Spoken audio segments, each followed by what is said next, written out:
Writing in multiple points of view can add incredible depth to your story, or it can turn into a confusing mess that makes readers and maybe even yourself want to give up.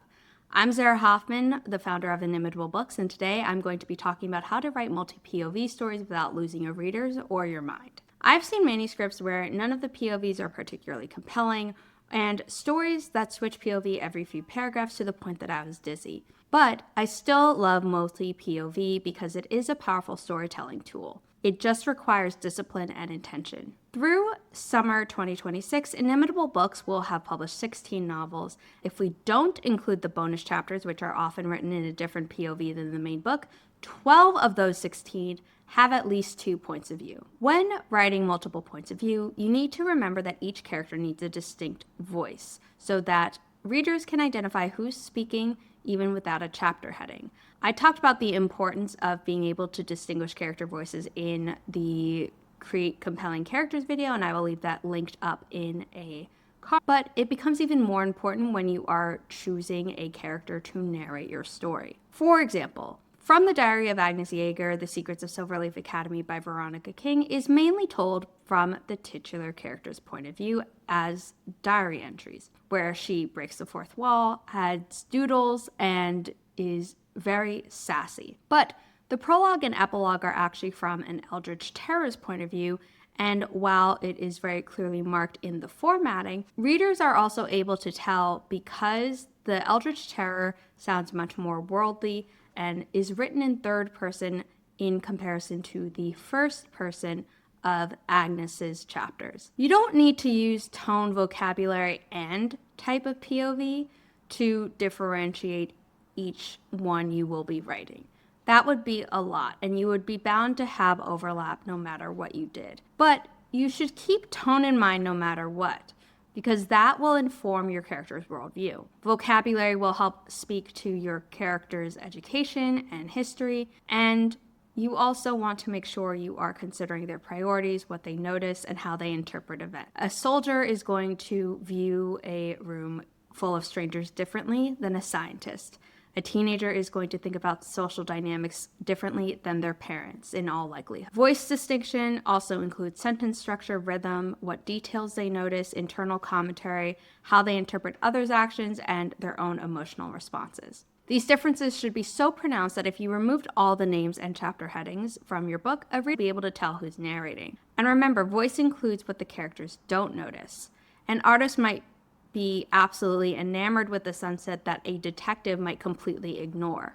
These gaps in awareness are just as important as what your characters do pay attention to. When you switch point of view matters almost as much as whose point of view. A good rule of thumb is to switch at a natural break in the story. This could be a scene break, a chapter break, or a section break. But you don't want to switch mid-scene, much less mid-paragraph, unless you have a very specific reason. Don't just switch to show the same scene from another angle unless it's compelling and normally adds something to the reader's experience, like information that character A couldn't provide, but character B can. The pacing of your switches matter too.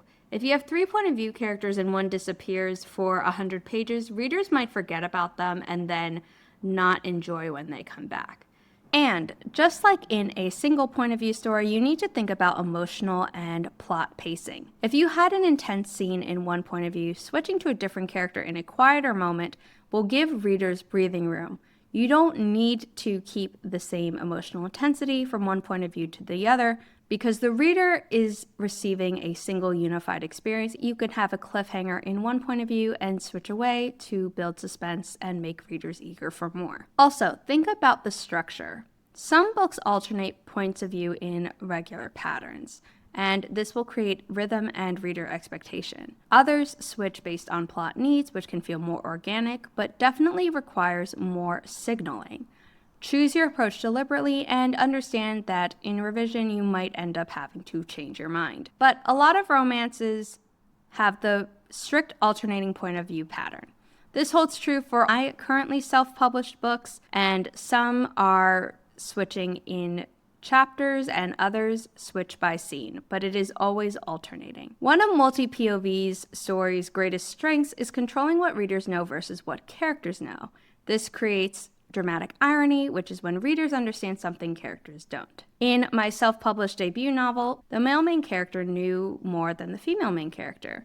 She spends a lot of the book blissfully unaware that he's a dark angel, but readers knew this information from the moment they met him in his point of view. But as with everything, you need to strike a balance. If you have too much dramatic irony, readers can get frustrated. If you don't use enough dramatic irony, then you are not utilizing multi-POV's strengths to your full advantage. A way to handle this is to track what each character knows at each point in your story, and if all your characters know the same information at the same time, then you're probably not using multi-POV effectively. The key is making dramatic irony work for tension, not just reader superiority. We should want characters to figure things out, not just feel smug that we know something they don't. Each POV character needs their own complete character arc.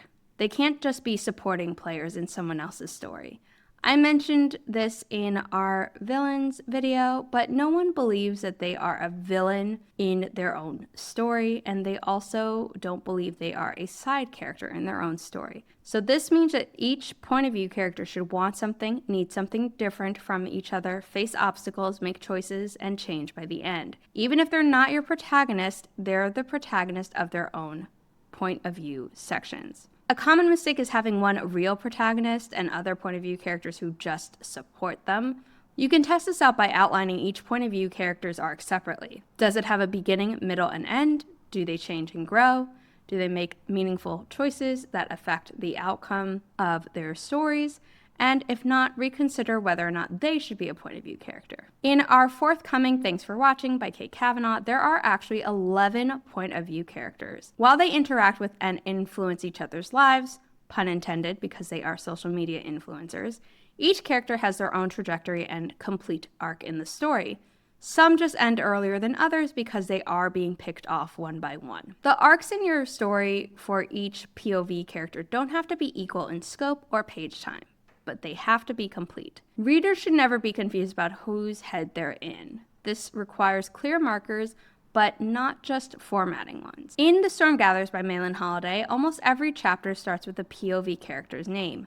When the name doesn't appear in the opening sentence, it typically shows up within the first paragraph, and even then, if it doesn't for some reason, there are ample signals for a reader to know which head they are in, based on setting, situation, voice, and tone. Also, you might think that having the character's name at the start means you don't have to do the other signals that I just described, but some readers don't pay attention to chapter headings. So if readers can't tell whose head they're in because they ignore chapter headings, then you are in trouble. You need to signal point of view changes carefully throughout your whole story, and you need to be especially attentive to the first few chapters when readers are still learning your POV characters' voices. Make it easy for your readers to orient themselves until they've internalized the distinctions. Each point of view character should have a different relationship to your central conflict, otherwise it's going to be too repetitive. Grandma's Little Secret by Becca C. Smith, another forthcoming title of ours, is told from both Grandma Virginia's and Emma's points of view. Both characters have a different relationship to the main plot, Grandma Virginia trying to kill her husband, Roy, but is actually trying to stop her. Each perspective offers something different. Virginia gives us her motives and her planning, and then Emma is the underdog that readers can root for because they want her to succeed. This variety keeps multi-point of view stories from feeling redundant. Here are some of the worst and most common multi-POV mistakes that I have seen. First is using too many points of view. If you make every single character of yours a POV character, you run the risk of diluting the impact of all of them. 2 to 4 points of view are normally the sweet spot, and more than that, you are probably spreading yourself too thin. Unless you are writing an epic fantasy and have a page count to support it, you should consider limiting yourself. Now, I mentioned earlier that Thanks for Watching had over 10 point of view characters, but it doesn't feel like it's spread too thin or is too chaotic because, like I said, that number doesn't stay big throughout the story. You don't want to be head hopping, which is switching point of view within a scene or a paragraph without a good reason. I talked about how I change point of views within chapters of my Within scenes of I talked about how I use scene breaks to change points of view in my debut novel and have since used chapter breaks to do the exact same thing in my second trilogy that I ever published. But regardless of where you decide to change your point of view for your story, you need to do it in a way that isn't disorienting to readers. You don't want to have underdeveloped point of view characters. This can be your point of view character doesn't have their own arc, or the voices all sound the same. Both are mistakes that I have gone into. You don't want to have structural imbalance. Now, that's not to say that every character needs the exact amount of page time in your book. But if one character gets 70% of the story and you have 3 other points of view that are sharing the remaining 30%, readers aren't going to get to know those characters as well, and it might be better to eliminate them all or at least cut down on the number of points of view so that your readers can establish deeper relationships with those characters. Also, don't suddenly give a supporting character a point of view chapter at the very end unless there's a good reason. You don't want to overwhelm your readers. Remember that readers need to track multiple character arcs no matter what story they are reading, but if you are writing a multi-POV, then they have to pay special attention to multiple characters the same way they would to a single protagonist. Reading a multi-POV story is cognitively more demanding for readers than single POV, and so you should respect them as you are writing the story. If your story isn't going to lose much by becoming single POV, then maybe it should be. Here's an exercise that you can do. Take all of your point of view characters and write down what makes their perspective unique, what information they provide that the others can't, their character arc, including what they want, need, how they change by the end, and their relationship to the main plot, and then also talk about what makes their voice distinctive. When you compare all your point of view characters and the answers you have just written, if you don't see enough variety or diversity between them, consider making revisions or cutting down on those. Remember, multi-POV writing is complex, but when done well, it creates a rich, layered narrative that single POV just can't match. If this helped you think about multi-POV differently, make sure you've watched the earlier videos in this playlist on character development, villains, and morally gray characters, because multi-POV only works if your individual characters are compelling on their own. Don't forget to like and subscribe to the channel so you don't miss any future videos from us. In the next video, I'm going to be talking about how to pace your novel and when you should be speeding up versus slowing. And if you're working on a multi-POV story, please drop a comment and tell me how many POV characters you have. I'd love to hear about your experience writing multi-POV. But until next time, thanks for watching, and I'll see you in the next video.